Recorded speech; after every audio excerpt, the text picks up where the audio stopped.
But this is the one we already finished with an aftermarket CVJ inner boot.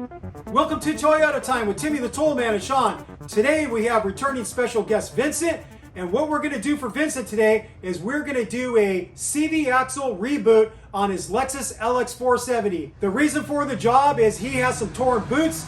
The CV axles are slinging grease everywhere, and he needs to get this job done. Before we get out to the truck and get going with the job, let's show you all the parts Vincent bought to get it done. Here's the part number for the CV axle reboot kits from Toyota. Inside here, you're gonna get 2 boots. You're gonna get the necessary grease for each joint. You're gonna get the band clamps. You're gonna get the C-clips. You're gonna get everything you need to do a proper reboot.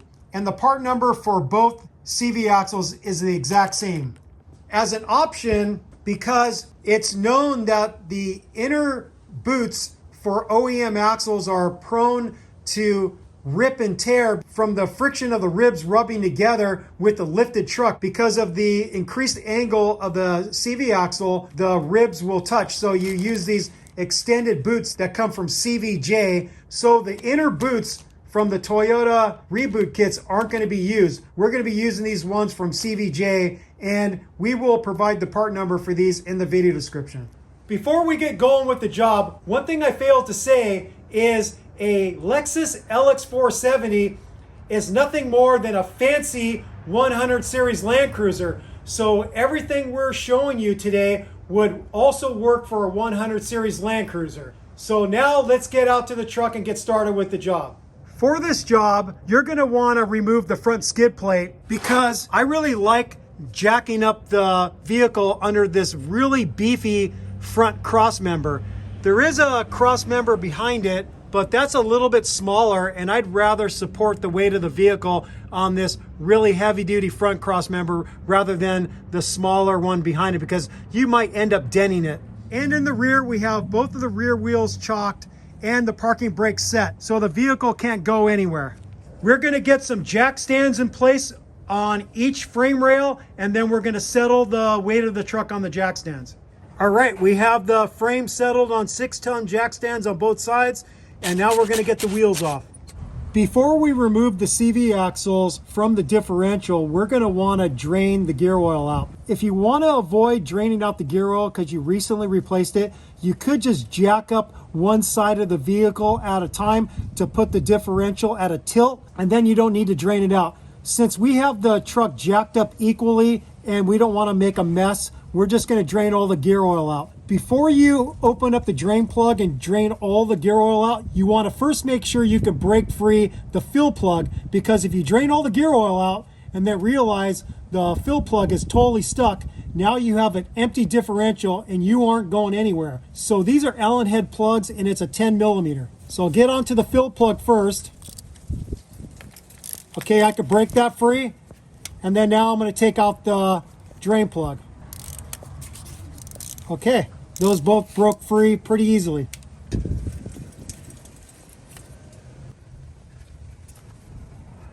Now that we have the wheels off, one thing I learned is if you turn the wheel all the way, one way or the other, it's going to give you additional room to do the necessary work. The first thing we want to do is remove the brake caliper. We're currently working on the driver's side, so if Vincent turns the steering wheel all the way to the right, it will open up more room on the back side, so it's easier for me to get to the caliper bolts. So he's going to do that right now.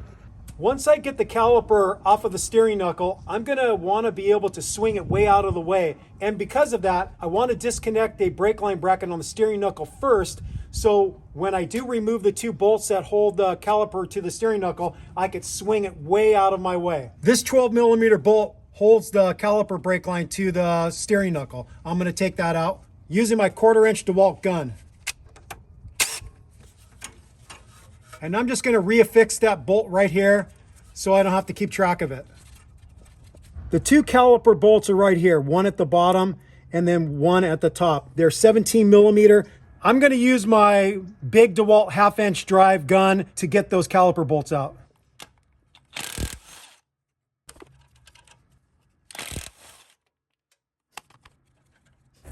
I've got a caliper hook ready. I'm going to pull the caliper off the rotor, and then I'm gonna hang this somewhere to where it's not gonna put a strain on the brake line.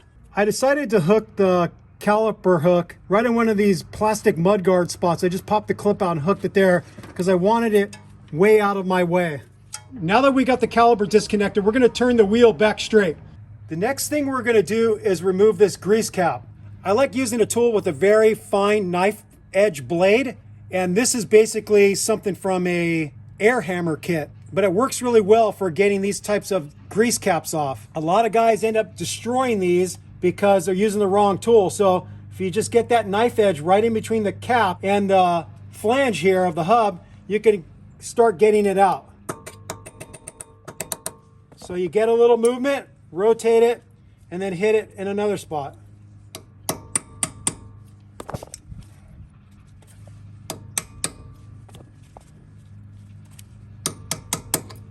Then I'll graduate up to a bigger chisel to get a little more movement. There we go. And so that's how you can remove these without destroying them. Now what we have to do is remove a snap ring that secures the axle to the hub so the CV axle can't pull out. So clean it up a little bit so you can see the opening, and I have the opening right there. I'm going to expand it with my snap ring pliers and get it off. Just like that. Next, I'm going to remove the ABS sensor. It connects to the steering knuckle here with a bracket, and then there's another 10mm bolt I'll show you next that I have to remove to pull the sensor out of the steering knuckle. This is a 12mm, and I'm just going to screw that bolt right back into the bracket so I don't have to keep track of it. And then now we have to go on the back side, and I'll show you the 10mm bolt I have to remove to pull the sensor out. The speed sensor is right here, and there's a 10mm bolt that affixes it. So I'm just going to get in here with a ratchet and socket and zip that out. If I turn the steering wheel all the way to the left, I can get in there with the gun, but I don't want to bother doing that. And then I should be able to just pull the sensor out. And that's what it looks like. Oh, there's another one right here. There's a 12mm bolt I have to remove right here. I'm going to zip that one out with my long reach Milwaukee ratchet. With that last ABS bracket bolt out of the way, I could just get the ABS sensor out of the way over here. I'll just kind of hang it right where the caliper is. The next thing we're going to do is disconnect this steering knuckle arm from the steering knuckle. You could technically attack it by just breaking free the outer tie rod from the steering knuckle arm, but the factory service manual did say to do it this way, and we kind of think that is going to be one less step because you don't have to get a puller and mess with the cotter pin and all that stuff. So what we're going to do is we're going to turn the wheel all the way to the left to open up this side so I can get onto this with my gun, and then we're going to turn the wheel all the way to the right to get to the back bolt. These bolts are a 19mm. I'm using my 1/2-inch DeWalt gun, 3-inch extension, and a short 19mm impact socket. Still can't get a straight shot at it. Use a longer extension, see if I can get a straight shot at it. Yeah, that's better. Looks like I'm gonna have to go old school with a breaker bar. My gun isn't able to break it free. There we go. I broke it free. Now I can get back on it with the gun and zip it out. Knowing that my impact gun failed to break free the front one, I'm not even gonna bother turning the steering wheel to get access to this one with the gun. I'm just gonna break it free with the breaker bar. Okay, get another bite at it. Okay, that's broken free. Now that it's loose, I'll spin it out the rest of the way with the ratchet. Just enough to get up by hand. Okay, and now you can see it's all the way free. Next, what we want to do is disconnect the lower ball joint from the steering knuckle. I first have to remove a cotter pin, so I have to straighten it out. Grab it with a pair of dikes instead. Okay, that's straightened out a little bit. I'm going to tap it out, and then I'm going to grab the head and lever it out. There we go. This is a 24mm. I'm going to zip that off with my DeWalt gun. What I have here is a 2-jaw puller for my OTC front end service kit. This seems to be the right puller for the job because it has a skinny enough arm to fit in between the dust shield and the steering knuckle. And then you can see how the other one is connected. The main thing you want to make sure when you're using a puller is you're not pinching the boot of the ball joint and tear it, and then now you have to do a ball joint replacement that you weren't planning on. So I'm going to apply force with the rod of the puller against the stud of the lower ball joint, and it's going to pop it free. And these can pop free with quite a bit of force. This type of puller could fling out at you, so I'm just going to put this in front so it doesn't fling out at me or Vincent who's filming. Whew. That sucker was on there tight.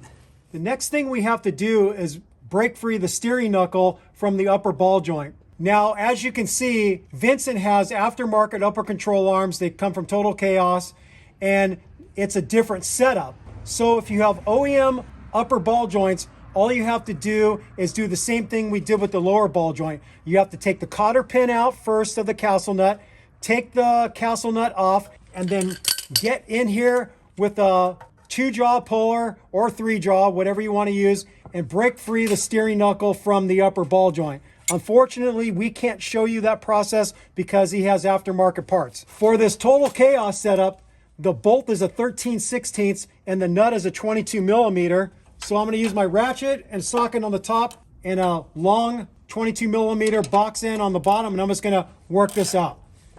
And it's going to take me a little bit of work, so you don't need to see it, but I'm going to get that nut and bolt out. Okay, the nut is all the way loose, so I'm going to take it off. And now I need to get this bolt out. Ooh. And I'm holding the weight of the whole frickin' assembly here. Now I'm going to get to a better position. And see, the lower ball joint came separated from the knuckle, and then I'm just pulling the CV shaft out, just like that. And this thing's pretty frickin' heavy, so I hope you ate your Wheaties because this thing ain't light. I've never used a 2-jaw puller for a lower ball joint until this job. I usually use a Pitman arm puller, but because of the way the steering knuckle was in the way, I had to go to this one. And the interesting thing that cost us some time is the end of this puller fits just perfectly to the diameter of the threads on the lower ball joint. And as I was pressing up against the stem, I was mangling the threads. So we cut new threads with a die from my gear wrench kit that I have. And it was a pain in the butt because this thing just wants to spin on you. So you have to hold this firm with a pair of vice grips. So in retrospect, I should have not used this part of the puller and just went directly against the stem here to put pressure on it. And the reason why I don't like putting the nut on there is because if you put a lot of pressure on the nut and the threads start to give way, then you're going to mess up the threads. So I really want all the pressure right at the end of the ball joint stem. I don't want it on the nut. So it was a big error on my part, but I wanted to share that mistake with you. So if you have a similar puller like this, you're not going to do the same thing and mangle your lower ball joint threads. What I have here is I have a piece of baling wire supporting the CV axle to where the CV axle is pretty much parallel with the ground, because from experience, the CV axle will come out easier when it's parallel rather than there's a lot of force with the thing drooping down. So I just have the wire ran up right through the Total Chaos upper control arm. So now we got to get underneath the rig and I'll show you how I'm going to pop free the CV axle from the differential. The factory service manual shows taking a brass drift and hitting it out with a hammer. That could work, but I'm first going to try just popping it loose with a pry bar. So I get in between the differential axle tube and pry against the CV axle, see if I can pop it free. If it doesn't pop free, just give it like a quarter turn, try again. There it is. Now that it's free, it should come out. There we go.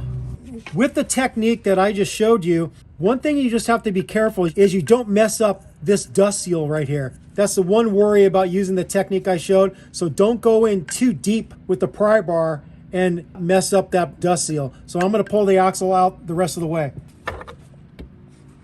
And there it is, it's out. We have the CV axle on my workbench, and what I'm showing you is we're taking a measurement between the two boots. And the reason for that measurement will come into play later, but that measurement is 3¼ inches. So we're going to take note of that. Now we're going to get the CV axle in my bench vise and start by first working on the removal of the inner joint, and then we'll work on getting the boot off of the outer joint. These CV axles from the factory have two different style clamps. For the outer joint, they have a crimp style like this.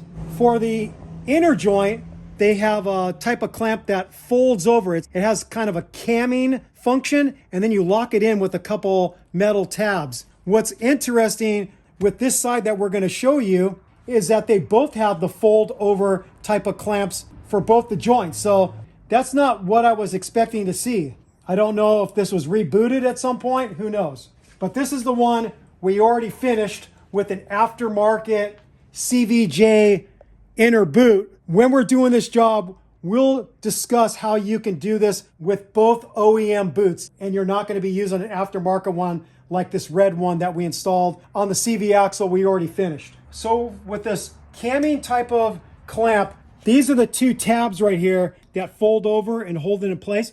I'm going to grab a screwdriver and try to knock underneath them and pry them out. So I got a little daylight. Just got to pry the bottom one out a little more. So now that the two tabs are pried outward, I can loosen it. So you can see how this works. It cams and then it's caught by the two tabs. By loosening that, I could just pull that off. It's really easy. Now I'm going to take a close look at this one. There's a bunch of grease here. See if I can figure out where this one is. Okay, I can see it now. There's the two tabs right there.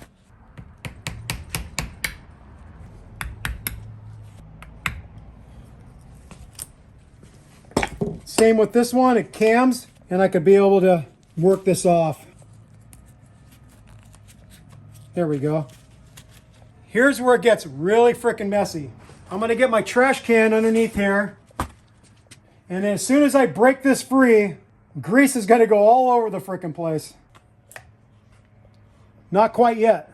So look at that gray, soupy mess right there. So what I'm gonna do is I'm just gonna keep that CV boot intact for right now. In the past, I've cut them and just let it all ooze out, but I'm gonna see if I can do this in a little bit more controlled fashion. So I'm gonna take it out of the bench vise and then pour it right into the trash can. Get out most of it. This joint, you would think would just come right off. When I've done CV axles for 3rd Gen 4Runners, 1st Gen Tacomas, this tulip joint just comes right on off. But there's a C-clip hidden in there, and I'll show you where that is after I wipe away some of the grease so you can actually see it. There's a clip right here that fits in a groove that stops you from being able to take this inner joint off. I'm gonna get in here with the screwdriver and see if I can just pry it out of there. Pry up underneath it and get it out of the groove. Okay, you can see it's out of the groove right here. Then I'm gonna just rotate this and work it out the rest of the way. So here it is. Now comes the point where I could pull this thing off, but there's a bunch of balls in here that aren't permanently affixed and they can fly out. So what I'm going to do is I'm going to take this out of the bench vise now, put it on the bench so the ball bearings can't drop and go missing on me.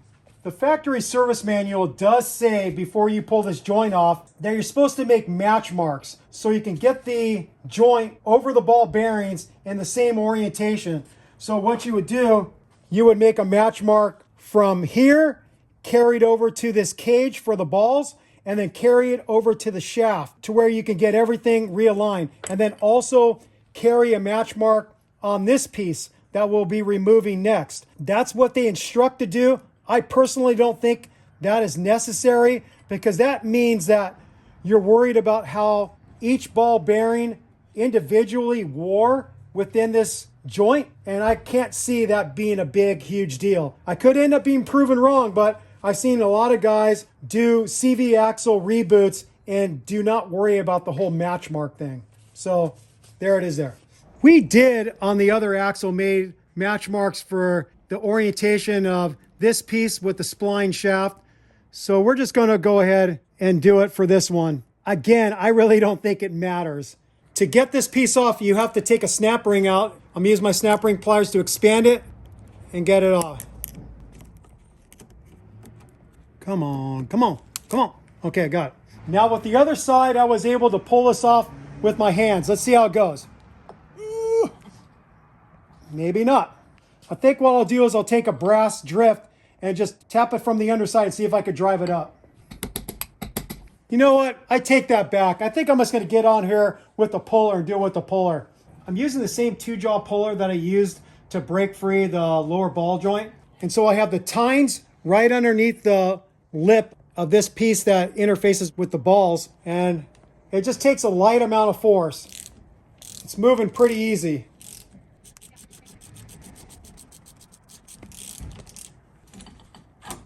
There it is. Now that we have this off, we can take this piece off, and you have to pay attention to this. The side that faces up towards the end of the joint is bigger than the other side. So you have a smaller diameter pointing down and a bigger diameter pointing up. So I'm going to wipe this off and just put a little arrow to remind me which way it goes. Okay, so that's a reminder for me to have this side pointing up. Now I could slide this boot off. I could have just cut it off, but take it off. And the interesting thing about this boot is that it was leaking from this connection, but the boot isn't torn. I guess the grease just got so thin and the clamp wasn't holding that tight. And this is what caused Vincent to want to do the reboot, because this inner joint at this connection was slinging out grease underneath the rig. So this is kind of a first. Usually what I've seen is there's a tear here or a tear somewhere between the ribs, but the fact that the clamp was just not clamping tight enough to keep the grease in is a kind of a new one for me. Now I'm going to work on disconnecting the outer boot from the outer joint. Same process. I'm going to bend the tabs out.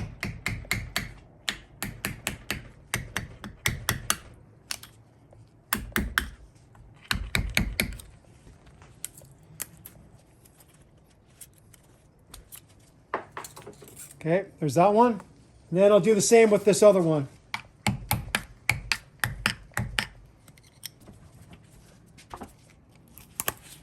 This one's fighting me a bit, so I'm just going to cut it.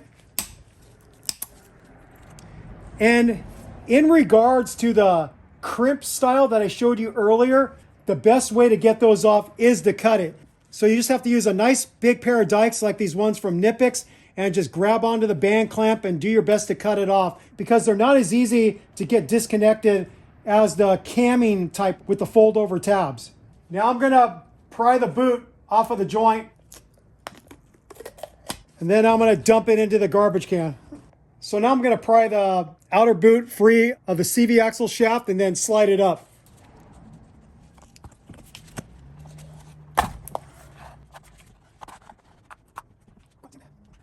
Making a huge mess. Should have just cut it. There we go. And now what we're going to do is just take a bunch of towels and clean up as much of the old grease out of the joints. You're not going to be removing this outer joint. It's going to stay connected. So just get in there as best you can with rags or shop towels and wipe as much of the old grease out of there. A good way to get most of the old grease out is by having the joint facing downward, and gravity is going to help you out. So you just could rotate this thing around and wipe out the excess grease. And then when you don't see an appreciable amount of old grease coming out, then you can call it a day and get ready to get the joint repacked with grease and new boots on. For the boots, there's clearly two different sizes. This one has a rubber feel. This one feels like plastic. The plastic boot, which is the bigger of the two boots, is the outside joint. The smaller rubber boot is the inside joint. So we're going to get the outer boot on first with the band clamps and pack it with the grease. I'm going to slide it over and fit it over the splines. And then I'm going to get it in the bench vise. Now what I want to do is I want to pack as much grease as I can get into this outer joint as possible before flipping the assembly over and then packing the rest of it inside the boot. The Reboot kit from Toyota comes with two different greases. One is black and the other is a tan color. The bigger tubes have the tan color. The two smaller tubes have the black color. We're going to use the tan for this outer joint. Bigger tube, tan grease, I guess, or it's like kind of like an orangish color. I'm going to squeeze it in as much as I can into this joint. And you get the idea. I'm just going to keep squeezing it in and filling up this joint as much as possible. I have the joint filled with grease. Now I'm going to flip the assembly over. One thing that I didn't cover just yet is that the jaws I have for my bench vise, these are a hard plastic. And the reason I'm using those is I don't want to mar up the shaft of the CV axle. You could also use aluminum jaws because they are softer than steel and they won't mar up the axle. So use either one of these, aluminum or a hard plastic or rubber jaw. Now what we do is we start squeezing in all the grease. Lots of fun. And to not bore you to tears, I'm just going to squeeze all of this one in, and then I'm going to squeeze all the contents of the second tube into the boot. So we have the rest of the contents of both tubes squeezed into the boot. Now I'm going to snap it into the outer joint. I locked in the boot to the place where it seats, so that's going to help me. It's not going to move as much. And then I'm just going to pry out a little bit with this tool. There it is. So it's best to get it snapped into the groove that it sits in first, and then work on getting the outer part of the boot slid over the joint. So now we got to grab our band clamps and clamp it on the outside and the inside. For the tools to crimp the crimp style clamps, I have 3 different options. I have these tools. I can't remember who makes it, but I'll be able to look it up in one of my other videos that I use them in and figure out the link for you.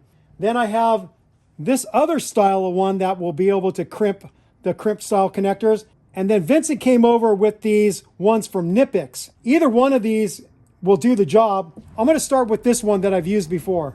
So in the kit, you have the crimp style ones and you have the fold over style ones with the little tabs that lock it in place. For the outer joint, use the crimp style. The fold over ones are for the inner joint. So fit it over, get it in the groove. Make sure it's properly in the groove everywhere before you start crimping. So see how the center pops up? So as it crimps the ends, the center pops up and pushes right up against here. So I'm going to grab it and then squeeze together. And use all your strength. That's pretty tight. I'm going to see if I can get it tighter with the 2 other ones. First, I'm going to try this one. Didn't really get anywhere. Let me see if I can get it further with these Nipix ones.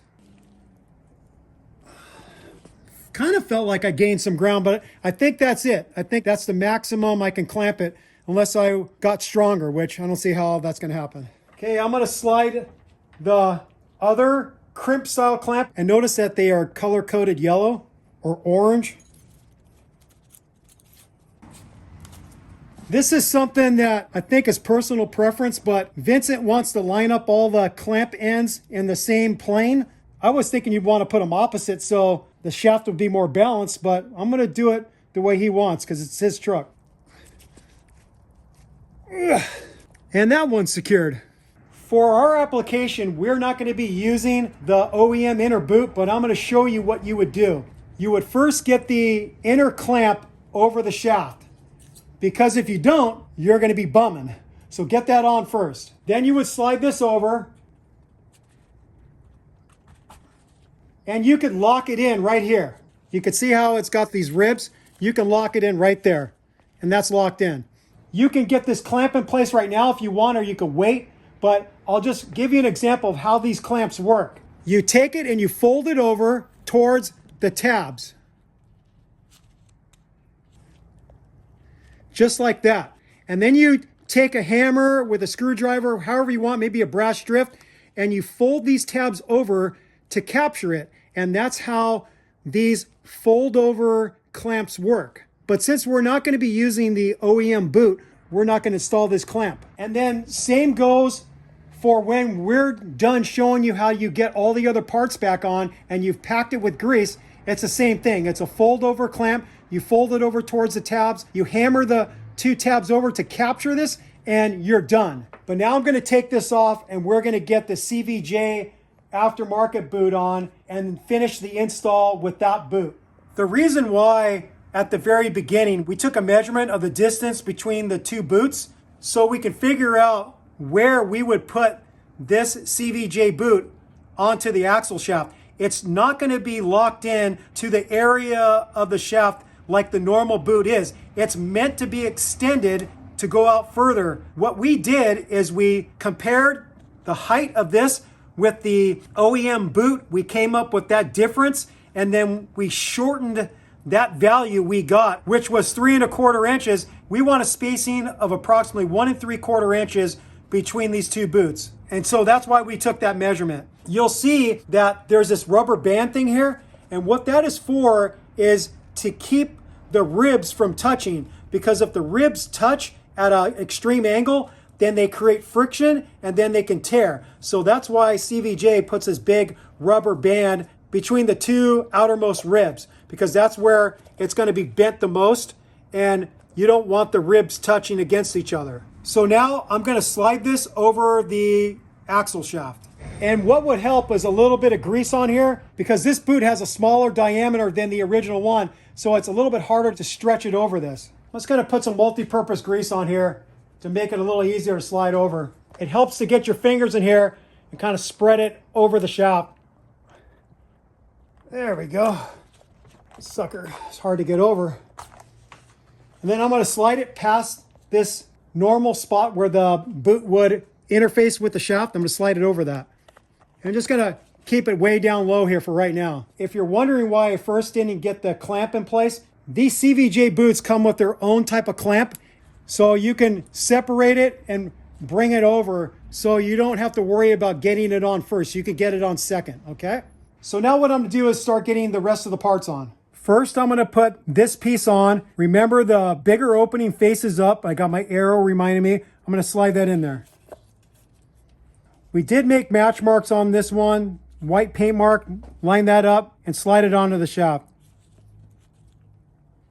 It looks like I'm going to have to mallet this a little bit. The snap ring groove is visible. I'm going to get my new snap ring and install it.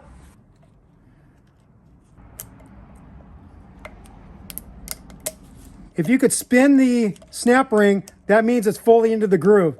And I could spin it so it's fully in there.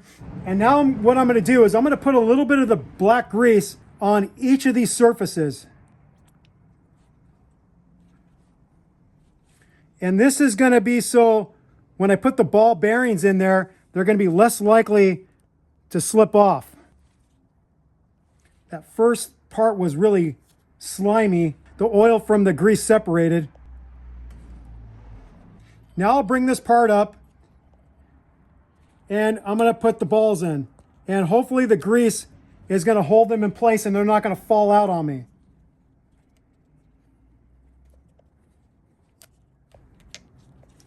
Okay, you can see I don't even have to hold it. And now what I'm going to do is I'm going to install some grease in the inner joint and get that pre-lubricated. I really should have did this in advance, because now I'm wondering if those balls are going to fall out on me, but the grease is holding them pretty good. I'm going to squeeze grease into each one of these grooves.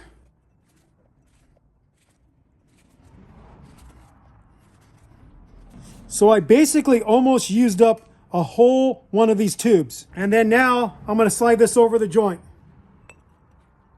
Just like that. Now I'm going to install the new retainer ring.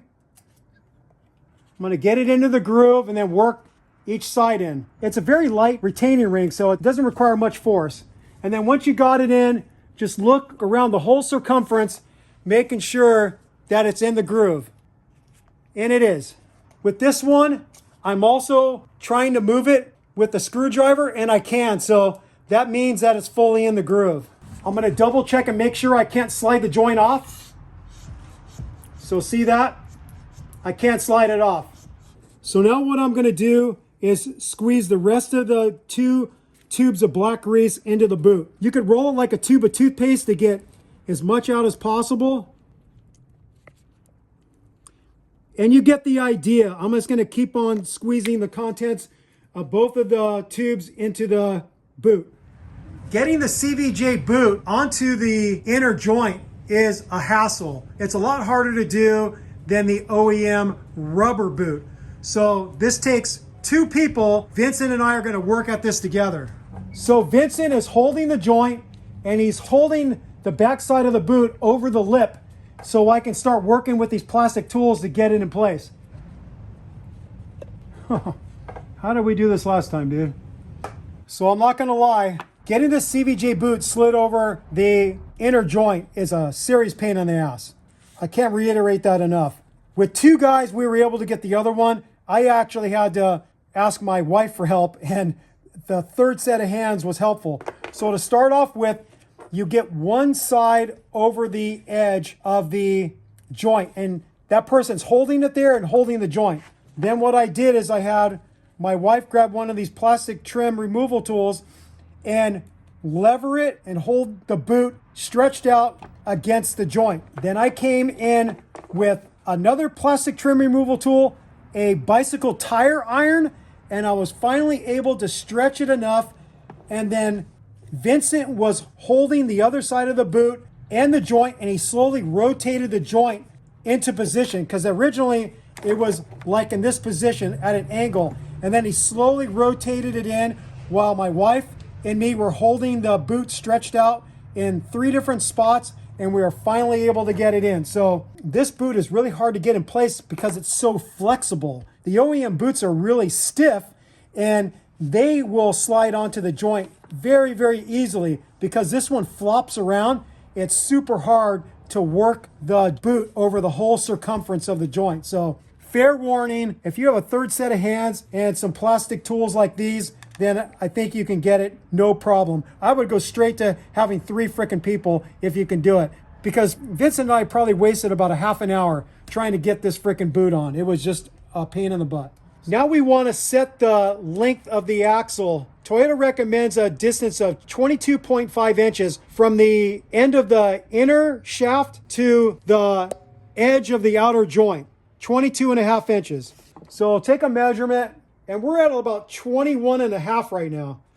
So what could be stopping you is air pressure. So if you get under here with a screwdriver and pop open the lip a little bit, you can be able to elongate it, because you're basically creating suction. So you want to add a little air to where you can pull the joint out. And then I'm going to take another measurement.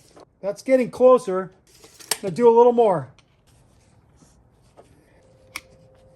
That's about right. The distance between these two, we want it to be about 1.75 inches, and it is. So we're going to clamp it to the shaft right about here. Now I'm going to get the aftermarket clamps in place. And the way these work, there's these little hooks on this side that capture the hole. So you want to fit it around there and get it as tight as possible, then hook it in.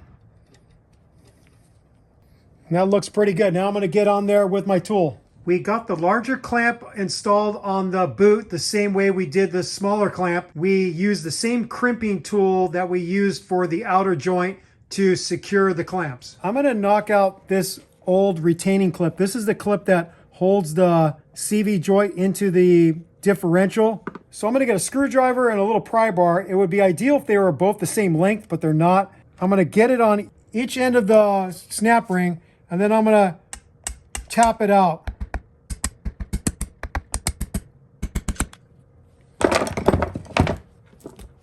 And there it is.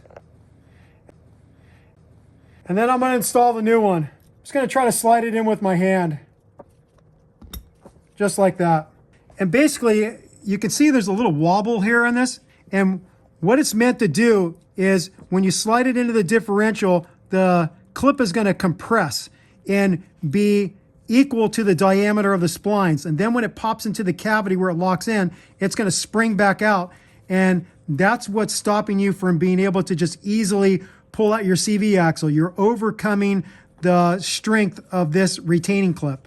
As part of this job of rebooting your CV axles, it is the opportune time to replace the differential axle seals. We actually did that. We're not going to show that in this video. We're going to have it as its own independent video.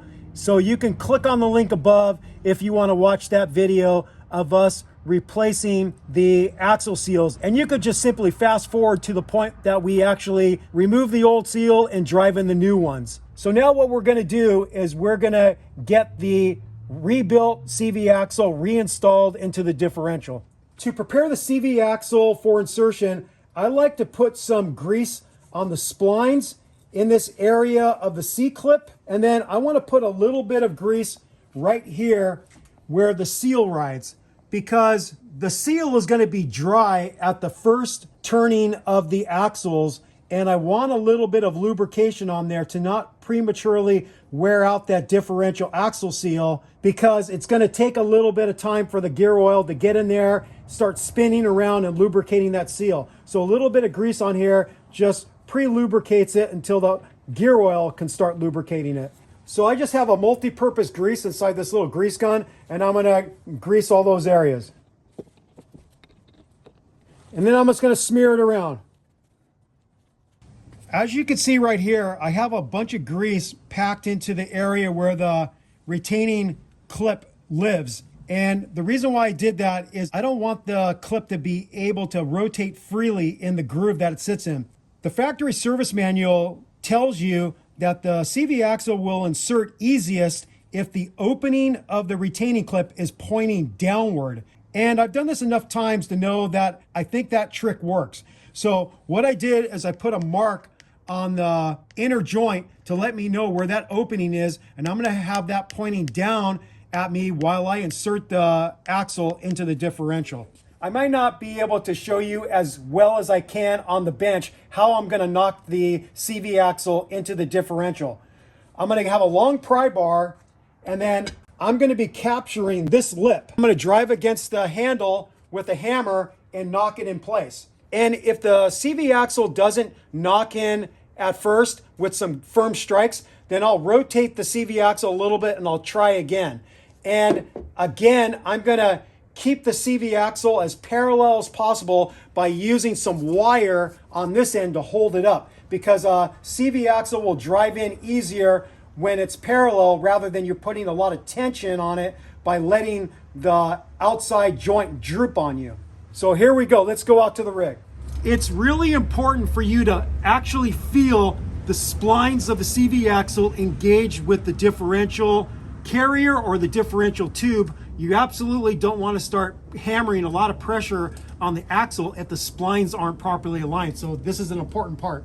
And while you're going in, be careful to not put any undue pressure on the differential seal.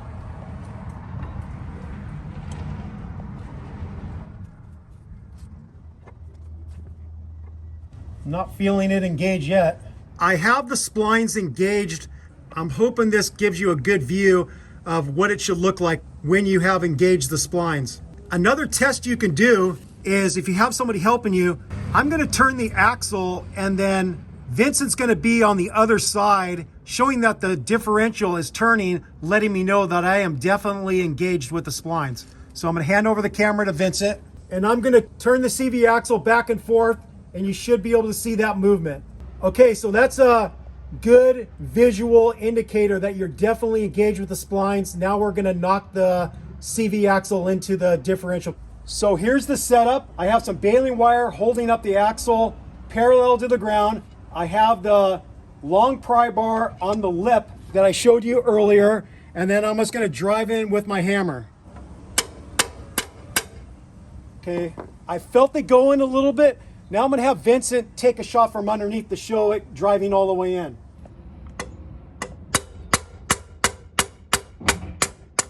Once you think you have it all the way in, pull back and forth like this, and you see how I can't pull it out of the differential.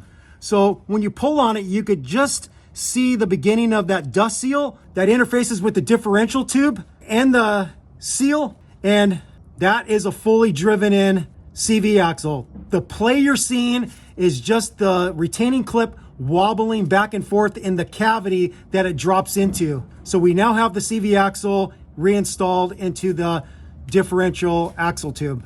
So now we're ready to reinstall the steering knuckle and hub assembly. I'm going to put some high temperature wheel bearing grease on the surfaces here to make the insertion easier. So first, there is a dust seal that interfaces at the back of the knuckle as a weather barrier and a dirt barrier, so nothing can get into that back needle bearing inside the knuckle. So I'm just going to lubricate this a little bit, because it will just extend the life of the seal by putting a little lubrication there. And then I'm going to lubricate the shaft, and I'm going to lubricate the splines. Okay, that's good. And then now comes the hard part. I have to lift up that heavy assembly and get the axle in, and then align it with the lower ball joint, and then get the upper ball joint connected. So I have the whole assembly sitting on my lap basically, and I'm going to see if I can scoot in here and get this aligned.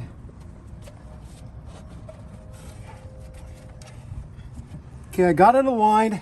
I'm going to get the lower ball joint spindle into the knuckle. Got that. And this is where I think a jack would help. I think that's what we're going to do. We're going to get a jack underneath here to assist us. We have a jack underneath the steering knuckle supporting it and trying not to hit the threads of the ball joint. So that's supporting the weight and really helping me. I put the castle nut onto the lower ball joint to protect the threads because I don't want to mess up and hit the thread. So now I'm happy with that. Now what I'll do is I'm going to rotate the knuckle towards the upper control arm and get the upper ball joint connected.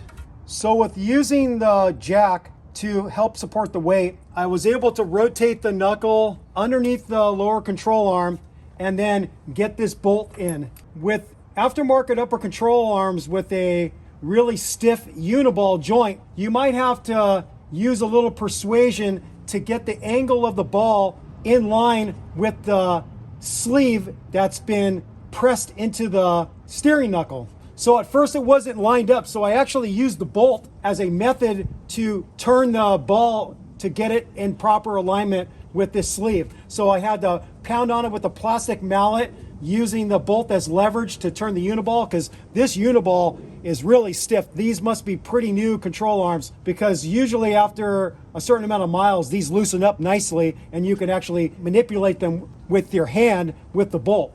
If you have stock upper control arms with a stock ball joint, then the torque value for the castle nut for the upper ball joint is 81 foot-pounds.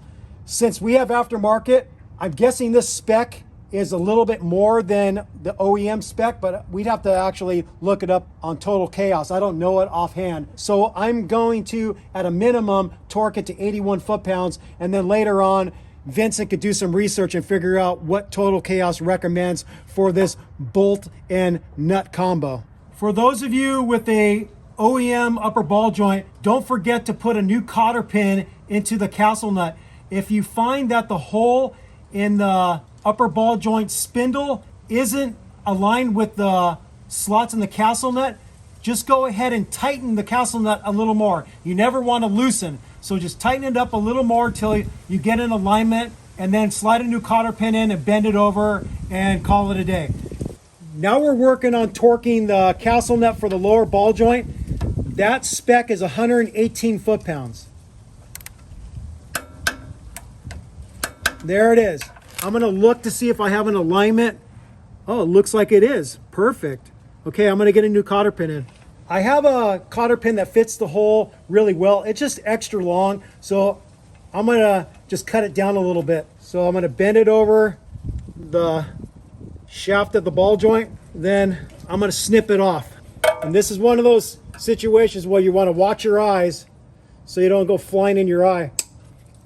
And I'm going to cut this one down a little bit. Now just bend that towards the knuckle.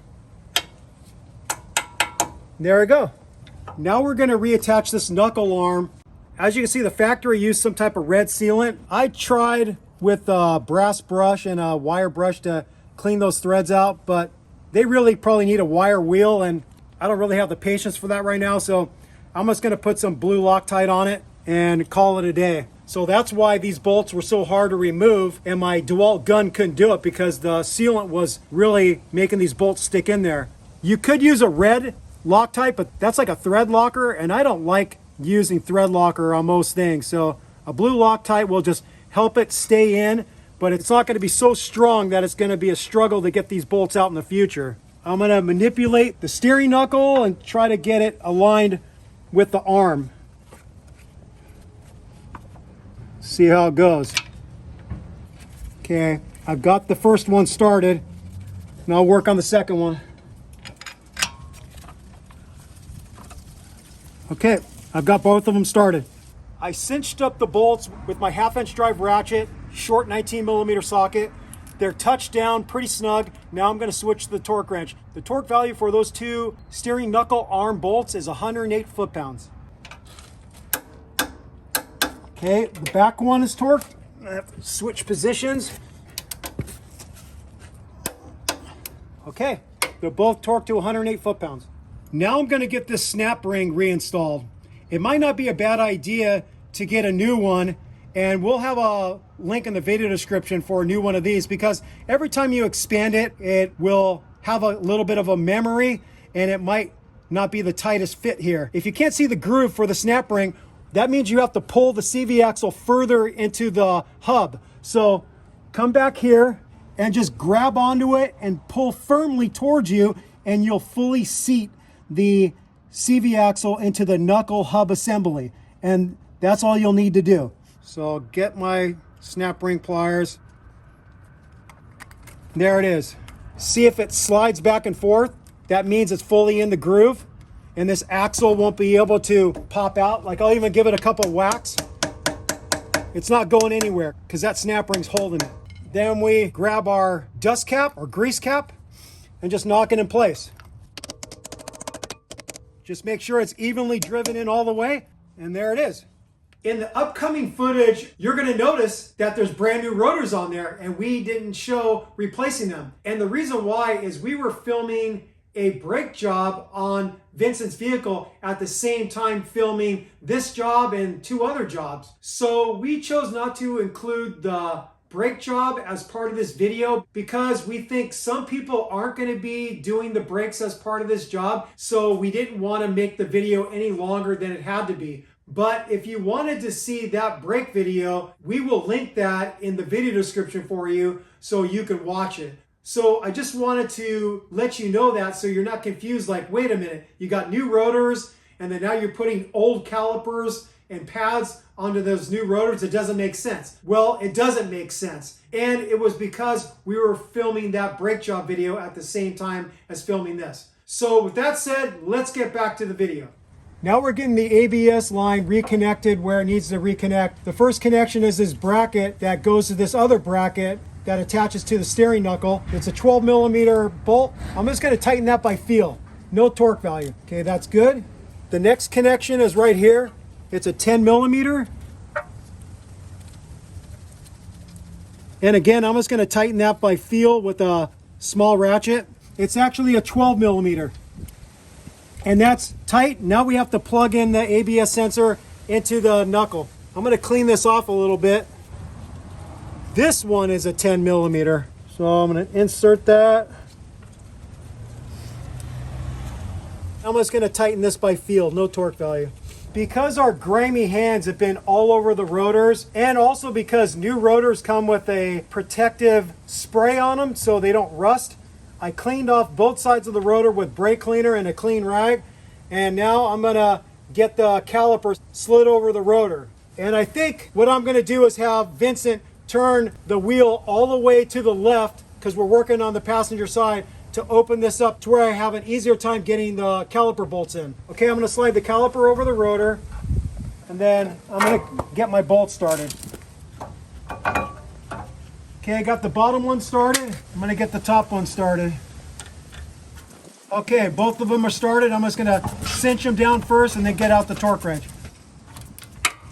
The torque spec for these caliper bolts is 90 foot-pounds.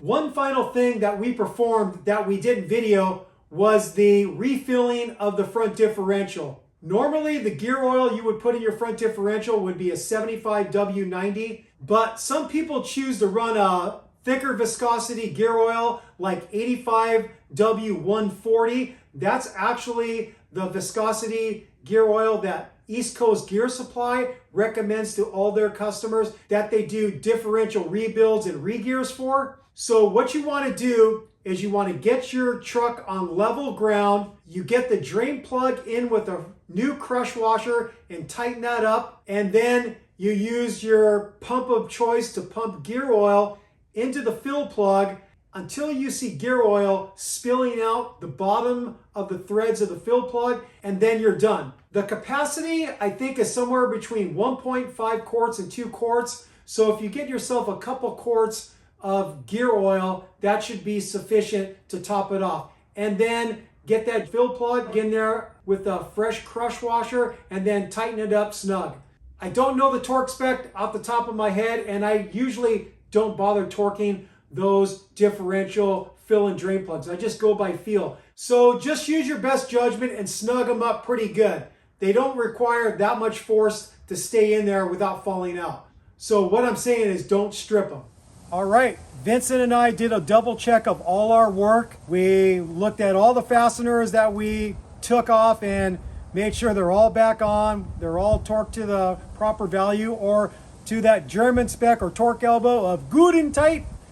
Now, finally, we are at the point that we get the tires on. We're going to torque the lug nuts to 85 foot-pounds, and we will be done with this job. Thank God. All right, we are all done with this job. As you saw, it's not too complicated to do a reboot of your CV axles on your 100 series Land Cruiser or your Lexus LX470. It is quite a bit of work to get in there to get that heavy knuckle and hub assembly out of your way to where you could have an easier time getting the CV axle out. But the actual rebooting process isn't that hard. It's just super, super messy. So have lots of paper towels, lots of rags, and be ready for a big greasy mess. Definitely the hardest part is getting that CVJ boot onto the lip of the joint. If you're just using OEM boots, it's not going to be a problem. You're not going to have any fight whatsoever. But if you have those flexible silicone boots, that freaking thing, it's slimy because it's all greasy. You're trying to slip it up over and it's just not cooperating. So after some cursing and kicking a few things, I finally gave up and got my wife in there to hold one of the trim removal tools to expand the boot out in one area while I grabbed two other tools and expanded it out. And then Vincent was able to rotate the joint into the boot. And we had a big sigh of relief that we finally got that damn thing on there. So if you know of a better way to do it than we did it, and you have some kind of cool MacGyver tool for that, we're all ears. So other than dealing with the CVJ boot, I think the job is pretty straightforward, and I hope our video helped you get the job done. With all that said, we thank you for watching Toyota Time with Timmy the Toolman and Sean and special guest Vincent. Thank you for watching. Thank you for subscribing. If you haven't subscribed yet, I don't know what the hell you're waiting for. Click on that subscribe button. Also, click on that notification bell if you'd like to be notified when we put up new content on our channel, which we are always putting up very helpful and sick mods kind of content. So don't miss out. Peace out. Happy wrenching. Bye-bye.